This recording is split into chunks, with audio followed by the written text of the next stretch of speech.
Assalamualaikum warahmatullahi wabarakatuh. Kembali lagi dengan saya Rizka Arinanda. Di sini saya akan menyampaikan materi mengenai siklus Krebs. Hans Adolf Krebs.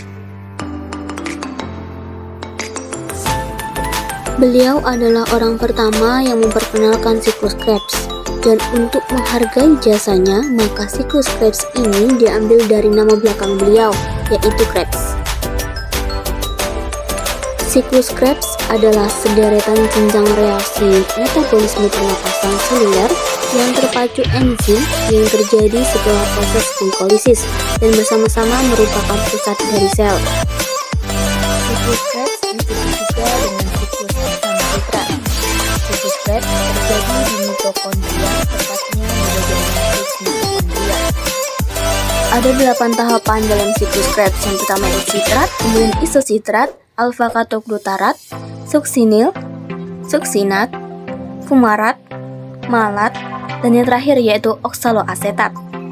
Asetil koenzim A atau asetil CoA yang merupakan hasil dari proses dikarboksilasi oksidatif dan memiliki 2 atom karbon dan akan mengalami kondensasi bersama oksaloasetat yang memiliki 4 atom karbon sehingga membentuk ikatan senyawa berkarbon 6 yang disebut dengan sitrat. Pada saat pembentukan sitrat, koenzim A akan dilepaskan. Pada tahap ini, enzim yang berperan adalah sitrat sintase. Selanjutnya, pada tahap ini, sitrat akan diubah menjadi isositrat yang masih memiliki 6 karbon, karena pada tahap ini hanya terjadi isomerasi. Tahap ini terjadi pelepasan H2O yang disebut dengan dehidrasi, dan penerimaan H2O yang disebut dengan hidrasi. Tahap kedua ini dibantu oleh enzim, yaitu enzim akonitase. Kemudian isositrat dengan 6 atom karbon akan diubah menjadi alpha ketoglutara yang memiliki 5 atom karbon. Pada tahap ini terjadi pelepasan elektron, di mana elektron yang dilepaskan ini akan diterima oleh NAD+ sehingga terbentuk NADH. Pada tahap ini pula terjadi pengurangan 1 atom karbon, di mana 1 atom karbon ini akan membentuk CO2. Enzim yang berperan dalam tahapan ini yaitu isositrat dehidrogenase. Tahap selanjutnya yaitu alfa-katoglutarat akan diubah menjadi suksinil koenzim A yang memiliki 4 atom karbon. Pada tahap ini terjadi pengurangan 1 atom karbon dan pelepasan elektron sehingga akan membentuk CO2 dan NADH. Selain itu, terjadi penambahan koenzim A yang masuk dalam reaksi ini sehingga akan terbentuk ikatan suksinil koenzim A. Enzim yang berperan dalam tahapan ini yaitu enzim ketoglutarat dehidrogenase. Baiklah, sekarang kita sudah masuk ke dalam tahap yang kelima, di mana suksinil koenzim A yang memiliki 4 atom karbon akan diubah menjadi suksinat. Dan di sini tidak terjadi pengurangan atom karbon sehingga suksinat masih tetap memiliki 4 atom karbon. Namun, pada tahap ini meskipun tidak ada pengurangan atom karbon, terjadi beberapa reaksi. Di antaranya yaitu fosfat inorganik atau PI akan berperan dalam tahap ini sebagai pemutus ikatan koenzim A yang terdapat dalam suksinit. Sehingga dalam tahap ini koenzim A akan dilepas dan fosfat inorganik akan berikatan dengan GDP membentuk GTP. Namun, pada beberapa sel fosfat yang sudah membentuk GTP akan ditransfer kembali ke dalam GDP sehingga membentuklah suatu ATP.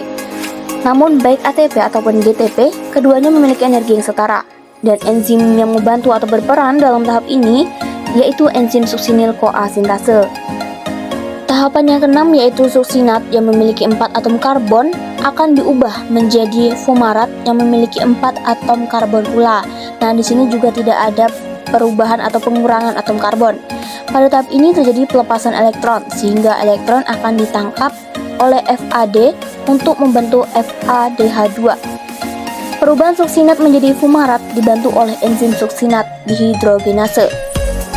Selanjutnya yaitu pada tahapan ke-7 terjadi perubahan antara fumarat menjadi malat. Enzim yang berperan yaitu fumarase. Pada tahap ini terjadi penambahan H2O atau air yang prosesnya ini sering banget dikenal dengan hidrasi. Nah, yang terakhir adalah tahap yang ke-8, yaitu malat akan diubah kembali menjadi oksaloasetat. Pada tahap ini pula terjadi pembentukan NADH yang berasal dari NAD+. Enzim yang membantu pada tahapan ini adalah malat dehidrogenase.